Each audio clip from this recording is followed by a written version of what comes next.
में खुशामदीद। नाज़रीन, आज के प्रोग्राम में हम बात करेंगे पाक अफ़गान सीज़ फायर के हवाले से। क्या पाक अफ़गान सीज़ फायर बरकरार रहेगा? क्या हुकूमत TLP पर पाबंदी लगाने जा रही है? 10 साल की सज़ा किसको मिल रही है? क्या तोशाखाना केस में बानी PTI बरी होंगे या उनको सज़ा मिलेगी? और आखिर में बात करेंगे सोलर नेट मीटरिंग की कि क्या वो एक बार फिर ख़तरे में पड़ गई है। सबसे पहले बात करेंगे पाक अफ़गान सीज़ फायर के हवाले से, और मेरे साथ एक मुअज़्ज़ज़ मेहमान होंगे लेफ्टिनेंट जनरल रिटायर्ड गुलाम मुस्तफ़ा साहब। उनसे बात करेंगे, उनसे राय लेंगे और उनसे माहिराना गाइडेंस लेंगे। अस्सलाम वालेकुम जनरल साहब। सर, पाक अफ़गान सीज़ फायर जो है वो हो चुका है, क्या ये बरकरार रहेगा या इसके इम्कानात कम हैं? क्योंकि कल जब सीज़ फायर हुआ अभी 24 घंटे नहीं हुए थे तो आज फितनतुल ख्वारिज ने दरअंदाजी करने की कोशिश की, जिस पर 50 फितनतुल ख्वारिज जो है वो हलाक कर दिए गए। एक कार्रवाई में 34 हलाक कर दिए गए। आप क्या समझते हैं कि ये जो सीज़ फायर है ये बरकरार रहेगा या दोबारा शरारत होगी? कल जब ये सीज़ फायर हुआ तो उस वक्त ही मैंने कह दिया था कि ये सीज़ फायर क्यों हुआ है, मकसद क्या है इसका, और ये बरकरार तो रह नहीं सकता, क्योंकि जिस मकसद के लिए ये सब कुछ तालिबान रजीम ने किया है, क्या इस सीज़ फायर से मकसद में हल हो जाएगा?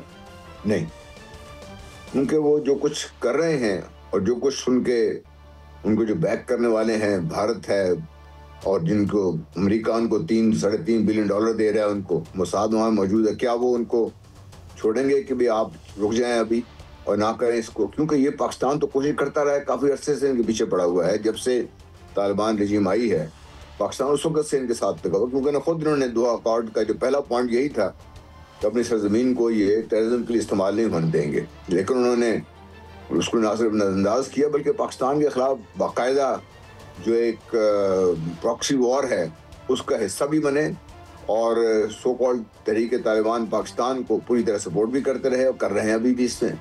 तो इस सीज़ फायर का मकसद ही कोई नहीं है, मेरा ख्याल ऐसे ही ये सिर्फ एक लल है, थोड़ा सा वो अपने आप को रिग्रुप कर रहे हैं और कोई नई मनसूबाबंदी और उसके तहत दोबारा वो करेंगे। ये बात तो नहीं आने वाले ये लोग।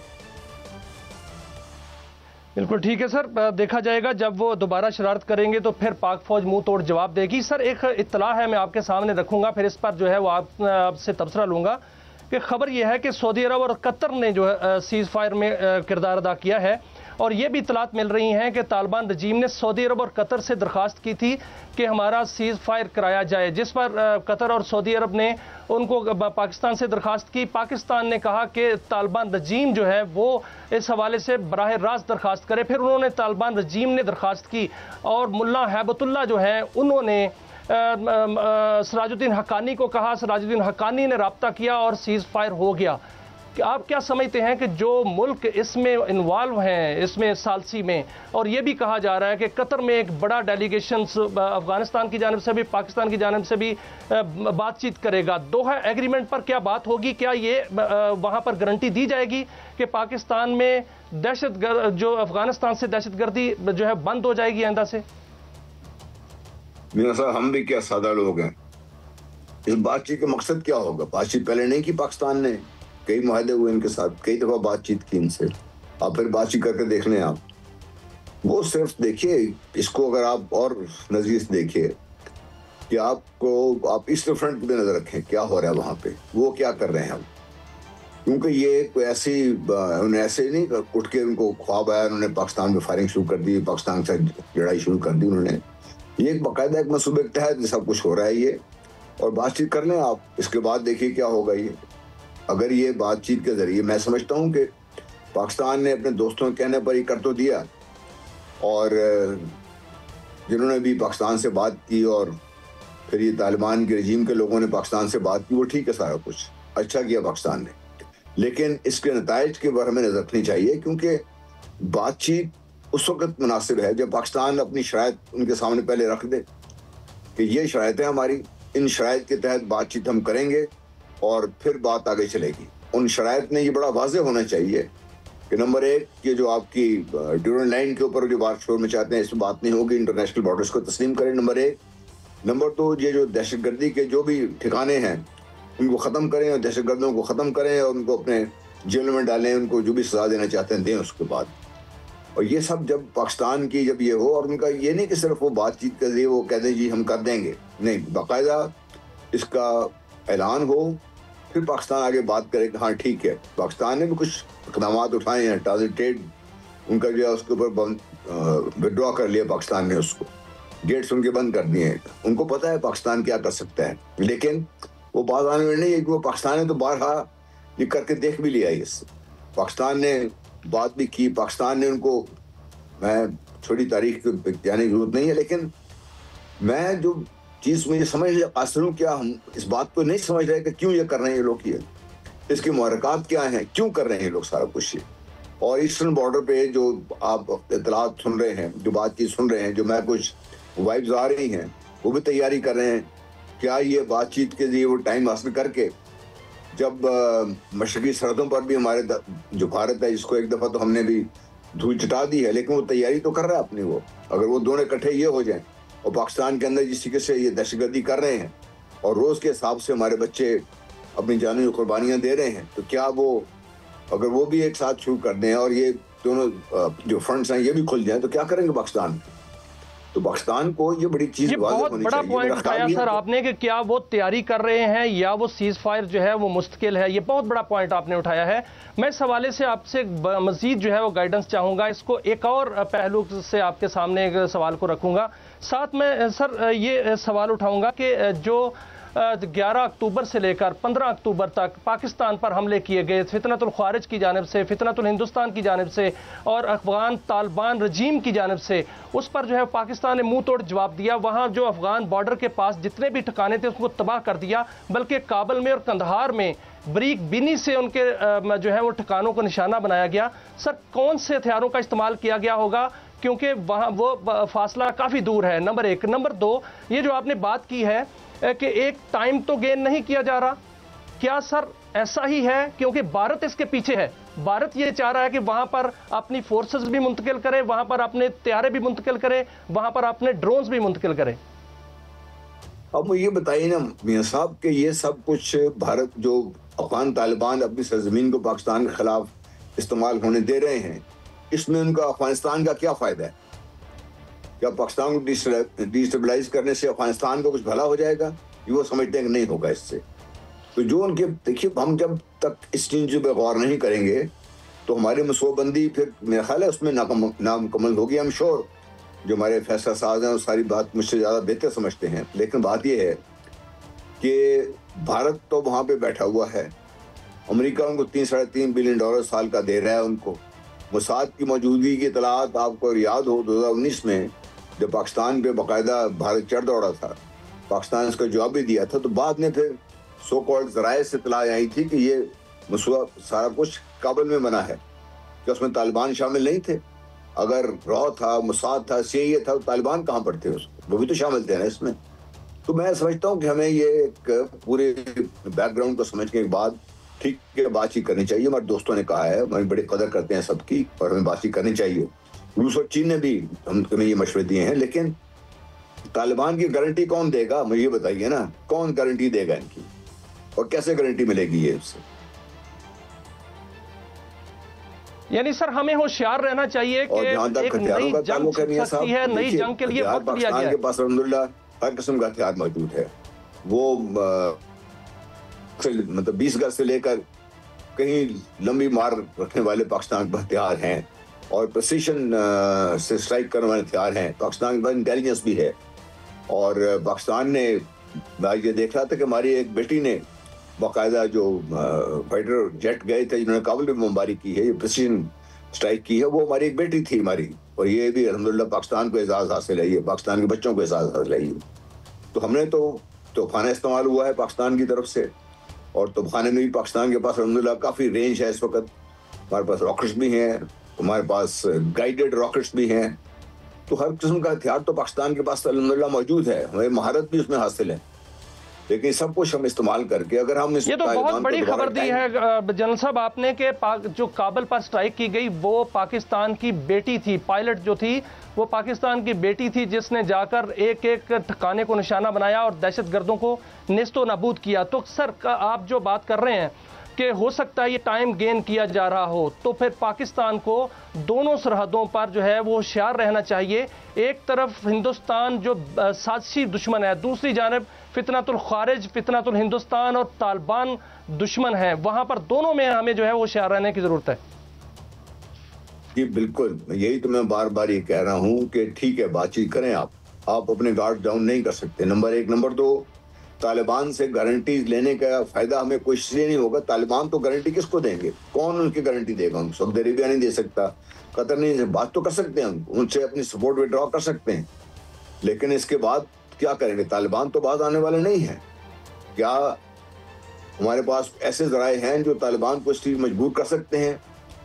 अगर तो ये बाकायदा पॉसिबल है, फिर हमें बातचीत का फायदा होगा, वरना ये टाइम गेन कर रहे हैं। और बातचीत का नतीजा जिसमें पहले भी है, हमारे फॉरेन मिनिस्टर भी रिसेंटली उनके पास होके आए हैं, चीन ने दोनों को बुला के वहाँ पे बातचीत हुई है, कभी CPEC 2 शुरू कर रहे हैं, इसमें अफगानिस्तान का भला होगा, आप हमारे साथ मिलिए, मिल के बैठ के काम कीजिए।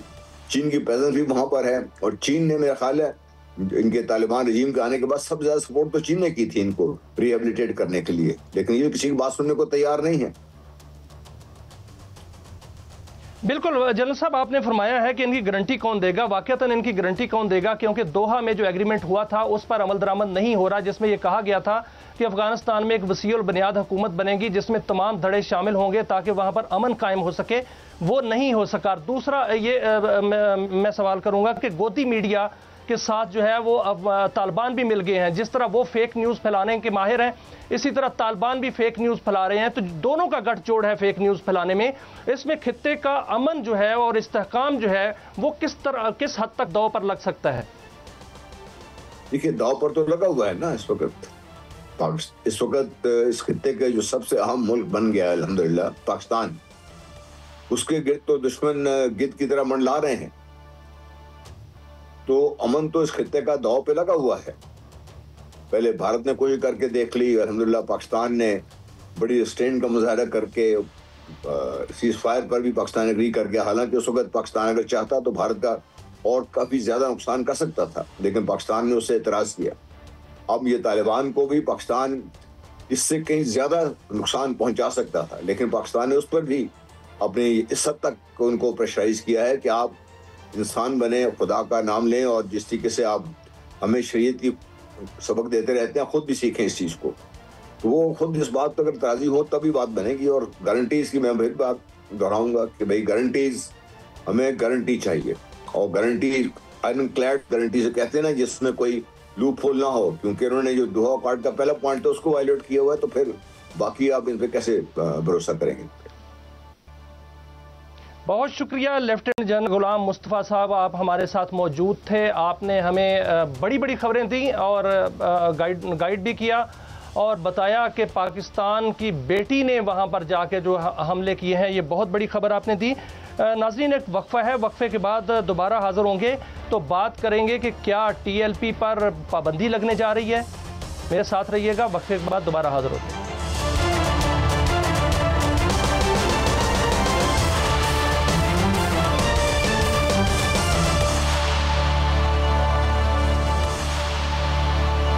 वेलकम बैक नाज़रीन, अब हम बात करेंगे TLP पर क्या पाबंदी लगने जा रही है, और दूसरा तोशाखाना 2 केस के मुस्तकबिल के हवाले से बात करेंगे। हमारे साथ मौजूद होंगे मुअज़्ज़ज़ मेहमान हाफ़िज़ एहसान अहमद साहब, कानून के माहिर हैं, बहुत गहरी बात करते हैं और बड़ी गहरी नज़र है कानून पर।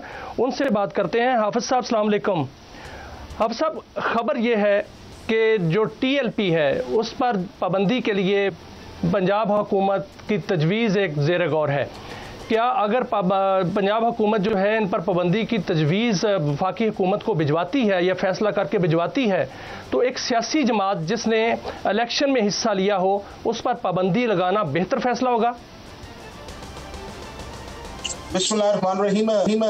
मलिक साहब, 2 चीज़ें हैं जी। एक ये है कि क्या पाकिस्तान के आइन के अंदर है कोई भी शख्स जो है वो कोई पॉलिटिकल पार्टी बना सकता है या उसे ज्वाइन कर सकता है। बिल्कुल आर्टिकल 17 जो है वो इस चीज़ की इजाज़त देता है, और उसके साथ आर्टिकल 15 से लेके 20 तक जो है वो आपका freedom of expression, freedom of association या फ्रीडम ऑफ असेंबली जो है वो मौजूद है।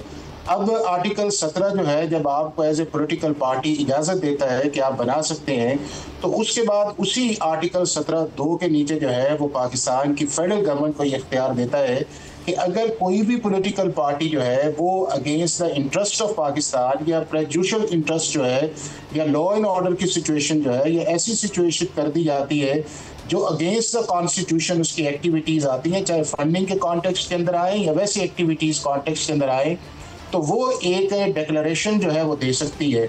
अब आर्टिकल 17(2) के नीचे 3 लॉज जो हैं इस वक्त मौजूद हैं।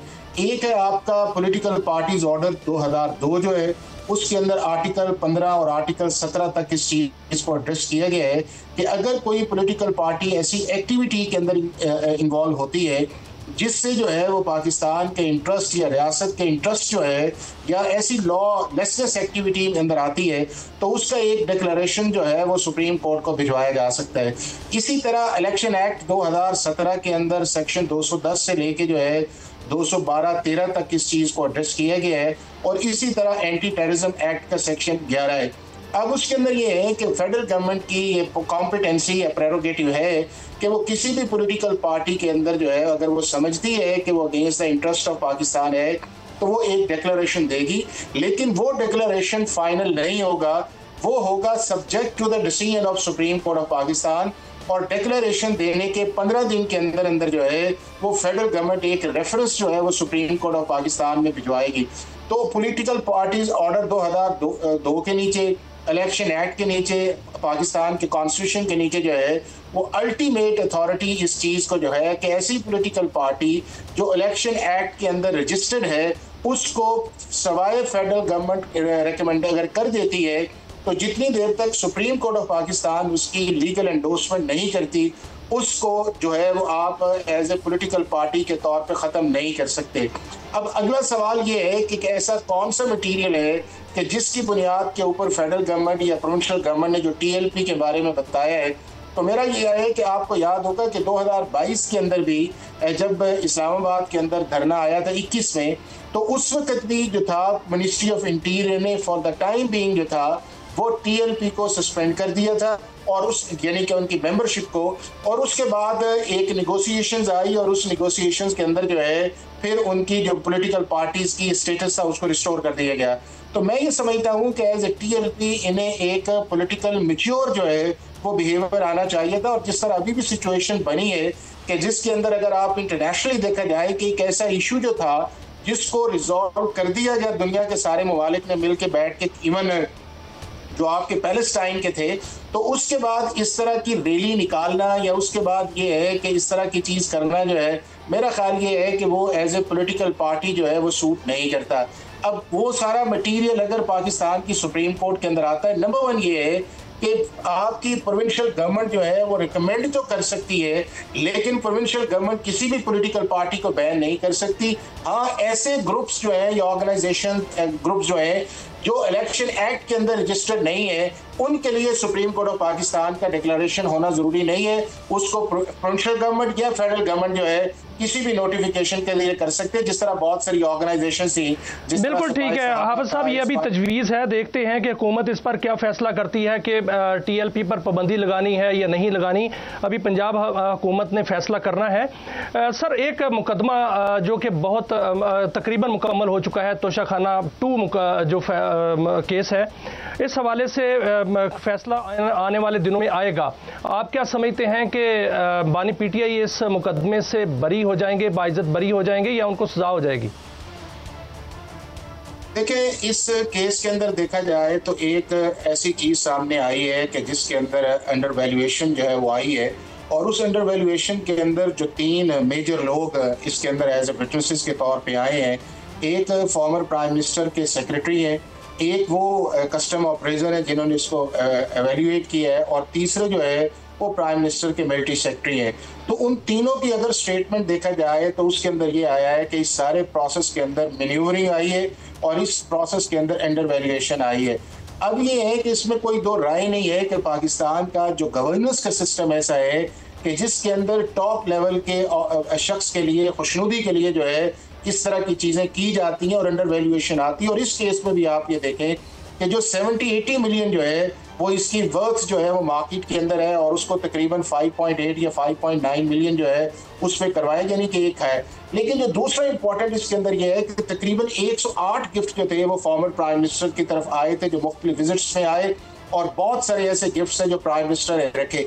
अब सवाल ये है कि आप एक पॉलिटिकल लीडर के तौर पे जो है आपने अगर एक नैरेटिव बनाया है कि पाकिस्तान के हाईएस्ट ऑफिस के अंदर जो है इस तरह की चीज़ें होती हैं जो नहीं होनी चाहिए, तो अगर आप प्राइम मिनिस्टर के तौर पे आपने काम किया तो आपको इन चीज़ों से अवॉइड करना चाहिए था, आपकी मिसेस को इन चीज़ों से अवॉइड करना चाहिए था, लोगों को वो अपॉर्चुनिटी नहीं देनी चाहिए थी कि जिसकी वजह से आज आपके खिलाफ जो है वो केसेस बने हैं। तो अगर इन सारे कॉन्टेक्स्ट के अंदर देखा जाए, स्टेटमेंट्स के अंदर देखा जाए, या उस प्रोसेस के अंदर जो है कि जिनको डिपॉजिट कराना मस्ट था, रसीद जो है वो मस्ट नहीं है, तो मेरा ख्याल है उसके अंदर जो है तकरीबन 28-29 क्वेश्चन जो है वो फॉर्मर प्राइम मिनिस्टर को जो है वो दे दिए गए हैं। अब फाइनल बहस है। तो इन सारी सिचुएशंस के अंदर देखा जाए तो बहुत सीरियस चैलेंजेस जो है वो फॉर्मर प्राइम मिनिस्टर के आएंगे, चूंकि यही वो अंडर वैल्यूएशन है कि जो इन्होंने इलेक्शन एक्ट के अंदर डिक्लेयर किया था और इन्हें सेक्शन 137 के नीचे जो है वो डिस्क्वालीफाई कर दिया गया था। तो ये जो जितना फर्क नजर आ रहा है 70 to 80 मिलियन कहाँ पे है, बल्गेरी सेट्स है, उसके अंदर आपकी ईयर रिंग्स भी हैं, ब्रेसलेट्स भी है, और देने वाला भी सऊदी क्राउन प्रिंस है, और आप उसको 5.9 पे असेस करवाएं और उसके बाद 20% पे आप चले जाएं। तो मेरा ये ख्याल ये है कि सीरियस लीगल और प्रोसीजरल फ्लॉज जो थे वो प्राइम मिनिस्टर ऑफिस के दौर के अंदर उस समय हुए थे, जिसके सीरियस चैलेंजेस जो है मेरा ख्याल है उनके आएंगे जब ये जजमेंट आएगी। बिल्कुल ठीक है हाफिज साहब, इसमें दो इल्ज़ाम जो है वो लगाए गए हैं। एक ये इल्ज़ाम है कि पब्लिक ऑफिस होल्डर ने ख़यानत मुजरमाना की है, दूसरा ये है कि इख्तियारात का नाजायज़ इस्तेमाल किया गया है। दोनों की अलग अलग सज़ाएँ जो हैं वो कानून में लिखी हुई हैं। क्या कितनी मैक्सिमम अगर सज़ा होती है बानी पीटीआई को, तो मैक्सिमम कितनी सज़ा हो सकती है? देखिए, चीज़ ये है कि पहले ये सारे मामले थे ये नैब देखती थी, और जब नैब के अंदर अमेंडमेंट्स आई तो उसके बाद अब ये पार जो है वो चली गई है, FIA के पास चली गई है, और FIA ने इसको ट्राई किया, इन्वेस्टिगेशन किया, चलान सबमिट किया। उसके बाद 2023 के अंदर जो है वो ये सारा प्रोसेस हुआ, 24 के अंदर इसके अंदर आया। तो मेरा ये है कि शायद 5 से 10 साल तक ऐसा है पीरियड जो है कि जिसके अंदर इन दोनों चीज़ों के अंदर है। चूंकि अगर आप प्राइम मिनिस्टर ऑफिस के पब्लिक ऑफिस होल्डर है नहीं है तो आप गिफ्ट ले ही नहीं सकते, और अगर आपने गिफ्ट लिया है और उसको फिर आपने अंडर वैल्यू करवाया है, और वो सारे लोग जो उस प्रोसेस के अंदर अंडर वैल्यू के अंदर थे वो सारे के सारे अगर आपके खिलाफ अप्रूवल के अंदर आए हैं, तो फिर मेरा ख्याल है अदालत के पास कोई ऑप्शन नहीं बचता कि अगर ये इनका को क्लियर स्टैंस रिबटल का नहीं आया, या ये नहीं आया कि जो अंडर वैल्यूएशन जिसके अंदर फ़र्क है वो इतना फ़र्क नहीं है, वो इतना फ़र्क है, तो मेरा ये है कि इन्होंने अपने विटनेसेस भी जो हैं, जो 342 के स्टेटमेंट्स के अंदर जो कहा जाता है कि आप 340 के अंदर दें, ना ये खुद ओथ पे आए हैं, ना इन्होंने विटनेसेस लेके आए हैं, और जो मेजर विटनेसेस थे उसके अंदर जो आए हैं वो सारे के सारे जो है उन्होंने इनके खिलाफ गवाही दी है। तो ये लॉ के अंदर जो है जो दोनों ऑफेंसेस हैं, जो FIA के स्पेशल लॉ है उसके अंदर 5 से 10 साल जो है वो इसके अंदर कन्विक्शन जो है हो सकती है। तो सर, क्या बुशरा बीबी जो है उनको भी सजा हो सकती है बेनिफिशियरी के तौर पर, वो भी इस केस में मुलव्वस है? देखिए, चार्ज तो जो है वो दोनों के खिलाफ आया है ना, क्योंकि प्राइम मिनिस्टर की जो वाइफ है, अगर वो प्राइम मिनिस्टर न होते तो इसका मतलब ये है कि वो पब्लिक ऑफिस होल्डर नहीं है, और जब कोई पब्लिक ऑफिस होल्डर नहीं होता तो उसकी वाइफ के खिलाफ जो है या उसके स्पाउसेस के खिलाफ केस बन नहीं सकता। लेकिन अगर आप जो है उस पब्लिक ऑफिस होल्डर आप हो गए हैं और आपकी वाइफ जो है उसकी बेनिफिशियरी आई है, और ये भी जो आपको सारे चीज़ें नज़र आई हैं वो सारी की सारी जो है वो अल्टीमेटली जो है वो वापस जो आई हैं वो फॉर्मर प्राइम मिनिस्टर की वाइफ की तरफ ही आई हैं, तो ऑफिस प्राइम मिनिस्टर का इस्तेमाल हुआ है और उसके जो बेनिफिशियरी है सारी चीज़ें वो फॉर्मर प्राइम मिनिस्टर की वाइफ की तरफ गई है। तो डेफिनेटली जो एविडेंस उनके खिलाफ आई है वही एविडेंस उनके खिलाफ जो अप्लाई करेगी, और दोनों के लिए जो सीरियस चैलेंजेस जो हैं वो इसके अंदर आएंगे, क्योंकि जो बुनियादी चीज़ जिसको इन्होंने रिबट करना था वो ये था कि जितना डिफरेंस जो है वो आप कह रहे हैं उतना डिफरेंस है नहीं है, और उसके लिए वो काउंटर एविडेंस लेके आते हैं कि नहीं, जो हमने वैल्यू असेस करवाई है जो 5.8 है या 5.9 है, अगर आप इसको किसी भी इंडिपेंडेंट जगह पे लेके चले जाएं, चूँकि बुनियादी तौर पे जो चीज़ें हैं वो तो आई नहीं है, अगर वो उसको ले आती और लेके कहते कि जी जाए जाके इसको जो है वो फे मार्केट वैल्यू के अंदर करवा लें, तो उसका जो था मेरा ख्याल है कि इनका बड़ा स्ट्रॉन्ग डिफेंस केस बनता था। अब इन्होंने सिर्फ उसको रिबटल के ऊपर गए हैं कि वो चीज़ें जो है कि प्राइवेट सेक्रेटरी जो है उसकी मेरे साथ अनबन थी, या ये वो चीज़ें जो है उस वैल्यू की नहीं है। तो मेरा ख्याल ये है कि इन चीज़ों के अंदर जो आपका जिस तरह कहते हैं ना कि कंप्लीट डिनायल जो है वो डिफेंस नहीं होता, चूंकि ये ऐसा केस नहीं है कि जो आपका क्रिमिनल मैटर इस तरह का है कि जिसके अंदर क्राइम अगेंस्ट बॉडी है। ये एक ऐसी चीज़ है कि जिसके अंदर आपने स्टेट के गिफ्ट जो थे, स्टेट जो आपका तोशा खाना है वहाँ पे डिपॉजिट होने चाहिए थे, आपने एडवांटेज लिया जो 2018 के रूल से, उसके अंदर आपको एक फेयर वैल्यू करनी चाहिए थी। और किसी भी प्राइम मिनिस्टर के लिए बड़ा इंपॉर्टेंट है कि अगर वो प्राइम मिनिस्टर, बहुत शुक्रिया हाफिज एहसान अहमद साहब। वक्त की कमी है, वक्त की दीवार आड़े आ गई है, लेकिन आपने तफसील से हमें तोशाखाना 2 केस के बारे में बताया और साथ साथ जो है और TLP के हवाले से बताया कि उन पर भी पाबंदी लग सकती है। और ये अभी तजवीज़ है, एक वक्फा है, वक्फे के बाद दोबारा हाजिर होंगे तो IMF भी बात करेंगे और सोलर पर बात करेंगे कि सोलर की कैपेसिटी कितनी बढ़ चुकी है और ये पावर सेक्टर के लिए कितना खतरनाक है। हमारे साथ एक मुअज़्ज़ज़ मेहमान होंगे, हमारे साथ रहिएगा। वक्फे के बाद दोबारा हाजिर होते हैं।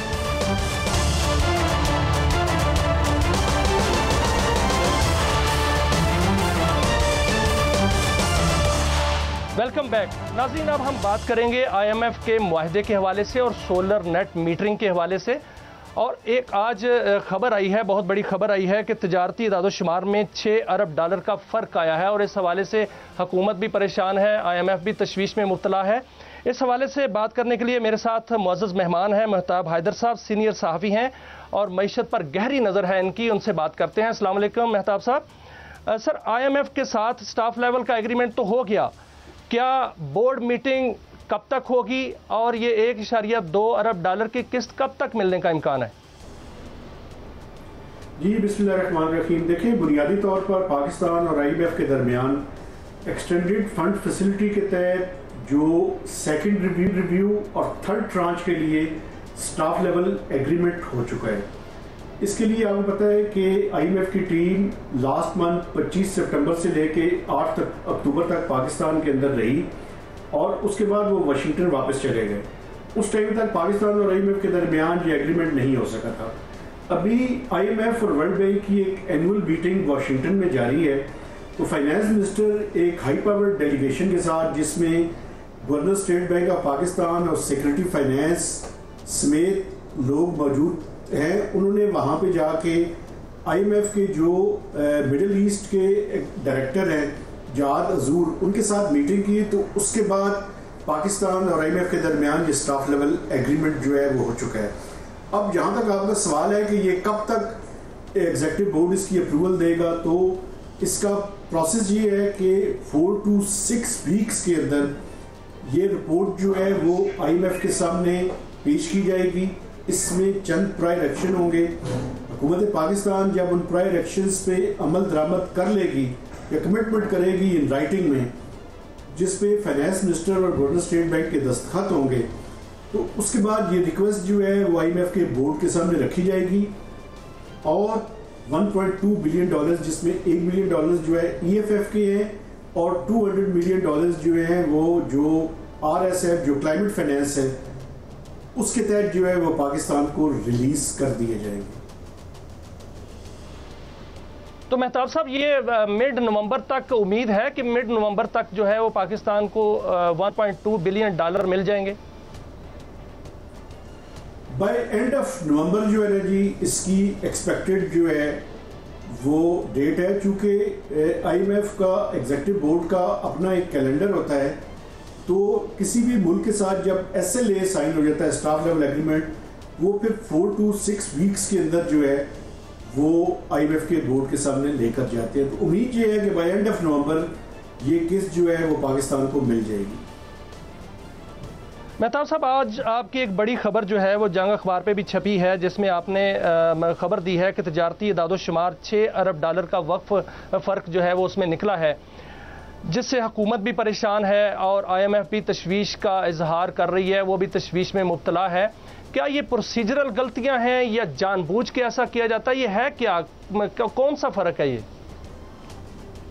देखिए, ये बुनियादी तौर पे इस पर सबसे पहले मैंने स्टोरी की थी अगस्त में जब ये स्टोरी छपी, IMF की टीम उस टाइम तक पाकिस्तान नहीं आई थी और उसी टाइम IMF ने इसके बारे में छानबीन करनी शुरू कर दी।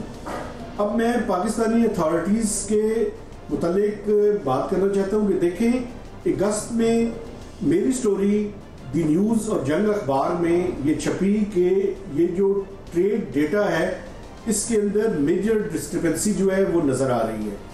क्योंकि पाकिस्तान में पहले भी ये प्रॉब्लम रही है, लेकिन उसका जो वॉल्यूम और साइज होता था वो छोटा था।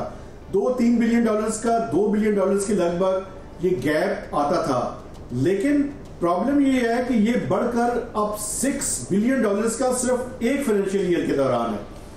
तो इसके ऊपर एक कमेटी जो है वो बनाई गई, लेकिन उस कमेटी ने जब IMF की टीम सितंबर में आई, सितंबर से लेके 8 अक्टूबर तक यहाँ पे रही, तो इस पे कोई रिकंसिलिएशन का काम नहीं हुआ। जब IMF ने इस इशू को टेकअप किया तो उसके बाद जो है वो मिनिस्ट्री ऑफ फाइनेंस में, प्लानिंग कमीशन में, पाकिस्तान ब्यूरो ऑफ स्टैटिस्टिक्स में, स्टेट बैंक ऑफ पाकिस्तान में एक पैनिक क्रिएट हुआ। और उसके बाद आज जो मैंने स्टोरी की है वो बेसिकली ये है कि प्लानिंग कमीशन या मिनिस्ट्री ऑफ प्लानिंग ये कह रही है कि आप इसमें PBS का जो एक्ट है 2011 का उसका हवाला दे के कि पाकिस्तान के जितने भी स्टैटिस्टिक्स हैं उनकी सोल रिस्पॉन्सिबिलिटी जो है वो PBS की है, तो उनको लीड रोल दिया जाए और उनसे ये कहा जाए कि वो इसके ऊपर जो है वो रिकंसाइल करे। जो इशू है वो मैं आपको बताता हूँ। इशू ये है कि जो पाकिस्तान ब्यूरो ऑफ स्टैटिस्टिक्स है वो डेटा लेता है FBR से। FBR का कस्टम का डेटा प्राल देता था तो प्रॉब्लम उस टाइम नहीं थी, लेकिन हुआ ये कि उसके बाद FBR ने एक इदारा खड़ा किया, Pakistan single window. Pakistan single window जो है और उसमें कुछ इंपोर्ट और एक्सपोर्ट की नई जो है वो ट्रेड की स्कीम्स आई।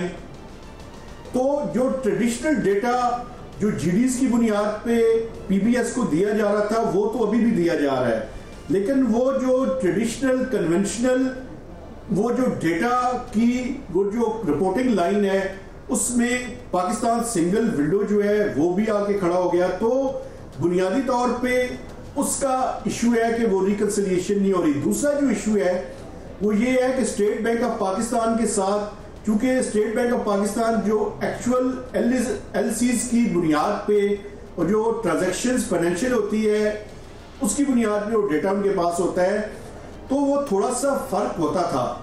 लेकिन अब ये फर्क जो है वो बड़ा ज्यादा हो गया, क्योंकि उसमें जो फ्रेट के चार्जेस थे, जो इंश्योरेंस के चार्जेस थे, वो भी LCs के अंदर जो है वो शामिल होते हैं।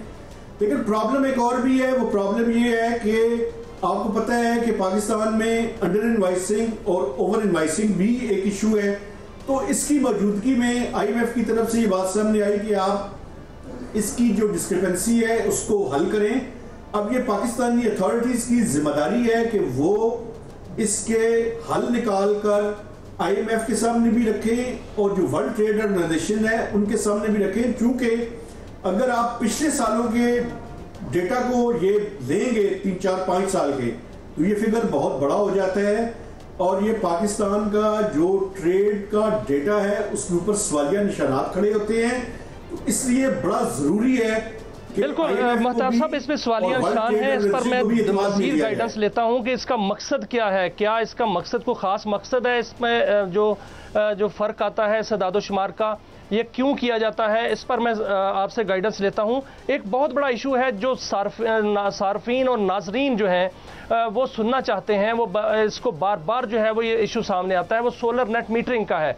और वजारत तवानाई बार बार कहती है कि सोलर नेट मीटरिंग जो है उससे जो पावर सेक्टर है वो खतरे में है। ये दादोशुमार दिए गए कि 6000 मेगावाट सोलर नेट मीटरिंग लग चुकी है, बल्कि ऑफ द रिकॉर्ड अगर बताया जाए, उन्होंने बताया कि 12000 मेगावाट सोलर नेट मीटरिंग जो है वो लग चुकी है, सोलर पैनल लग चुके हैं। क्या ये हकीकत है? अगर ये हकीकत है सर, तो फिर क्या पावर सेक्टर वाकई खतरे में है? वो 46000 मेगावाट की कैपेसिटी का क्या होगा? क्या वो सार्फिन ही उसका बोझ उठाएंगे? देखें, इसमें दो इश्यूज हैं जिनको मैं हाईलाइट करना चाहता हूँ। एक तो पाकिस्तान ने अपनी इंस्टॉल्ड कैपेसिटी जो है वो हमारी रिक्वायरमेंट से ज़्यादा कर ली है और वो एक्सपेंसिव भी है, क्योंकि उसमें कैपेसिटी रीपेमेंट्स भी शामिल है। आप इससे अंदाज़ा लगा लें कि इस साल के दौरान जो एक्सपेक्टेड या एस्टिमेटेड कैपेसिटी रीपेमेंट्स हैं वो कोई 1.7 ट्रिलियन से ज़्यादा की हैं। तो आप बिजली उनसे लें या ना लें, आपने ये पैसे उनको देने हैं। अलबत्ता ये है कि उसमें देखना ये है कि कंजम्पशन कितनी होती है, क्योंकि वो कंजम्पशन की बुनियाद पे फिर जो बकाया है वो कैपेसिटी रीपेमेंट की सूरत में आएंगे। तो बुनियादी तौर पे एक तो ये मसला है। दूसरा मसला ये है कि आज से चंद माह पहले FBR ने स्टैंडिंग कमेटी ऑन फाइनेंस में बाकायदा ये बात वहां पे की कि पाकिस्तान में 25 से 30 हजार मेगावाट के सोलर पैनल्स इंपोर्ट हो चुके हैं और ये किसी टाइम भी आहिस्ता आहिस्ता ये इंस्टॉल जो रूफ टॉप्स पे हैं ये हो जाएंगे। अभी तो ये 6000 या 12000 मेगावाट की बात कर रहे हैं।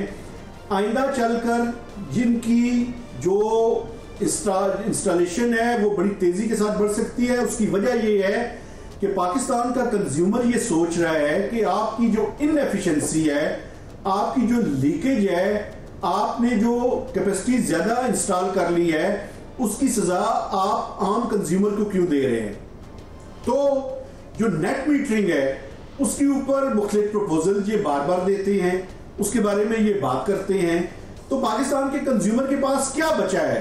उसके पास ये बचा है कि वो ऑफ ग्रिड रहकर जितनी चीजें अपने रूफ टॉप पे सोलर के जरिए अपनी उसको डिवर्सिफाई कर सकता है वो करता रहे। लेकिन लग ये रहा है कि हुकूमत जो है ये जो नेट मीटरिंग है या ऑन ग्रिड है इसके ऊपर सोलर जो इंस्टॉलेशन है उसको पिनलाइज करने के मुख्तलिफ तरीकों के ऊपर बड़े सीरियसली कंसिडर कर रही है और इसीलिए वो ये बताने की कोशिश कर रहे हैं कि 6000 मेगावाट जो है वो आ चुका है, 12000 मेगावाट के लगभग एस्टिमेट्स हैं। लेकिन जो FBR के एस्टिमेट्स ये बताते हैं जो कि इंपोर्टेड सोलर पैनल के ऊपर है, वो कहते हैं कि 25 से 30 हजार मेगावाट के सोलर पैनल्स पाकिस्तान में आ चुके हैं। मेहताब साहब, ये बहुत बड़ी खबर है। अगर 30,000 मेगावाट तक की कैपेसिटी लग गई छतों पर तो ये तो हमारी डिमांड भी इतनी नहीं है, डिमांड से ज़्यादा जो है वो कैपेसिटी लग जाएगी तो फिर बाकी सेक्टर जो है वो क्या करेगा। ये बहुत बड़ी खबर है और तशवीशनाक भी है। अगर ऐसा हो गया तो पावर सेक्टर का क्या बनेगा। लेकिन सर हम बात कर लेते हैं अब सरमायाकारी पे। अब उम्मीद बंदी है मेहताब साहब के सऊदी अरब की जानिब से बहुत बड़ी सरमायाकारी पाकिस्तान में होने जा रही है और ये कहा जा रहा है कि इसको पाक सऊदी इक़्तिसादी कॉरिडोर का नाम जो है वो दिया जा रहा है।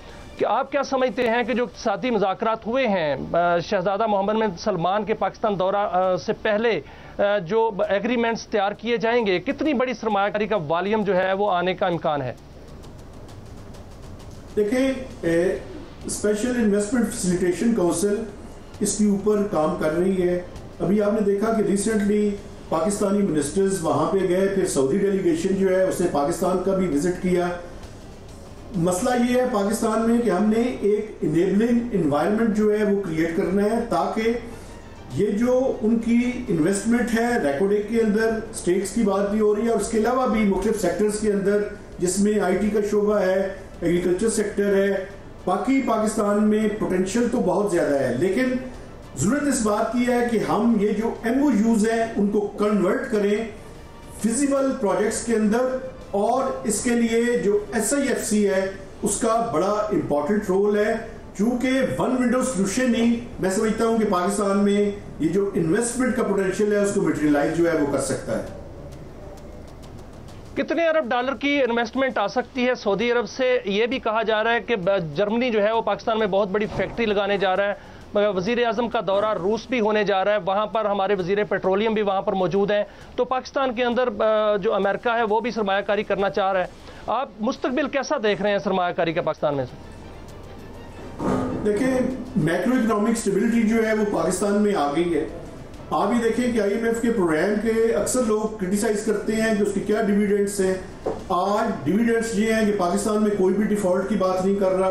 पाकिस्तान में एक्सचेंज रेट जो है वो मुस्तहकम है। सैलाब आया लेकिन उसके बावजूद आप देखें तो आप जो है वो बुनियादी तौर पर इन्फ्लेशन जो है वो अभी भी सिंगल डिजिट के अंदर है। तो ये वो डिविडेंड्स हैं जिनको हमने बिल्डअप करना है।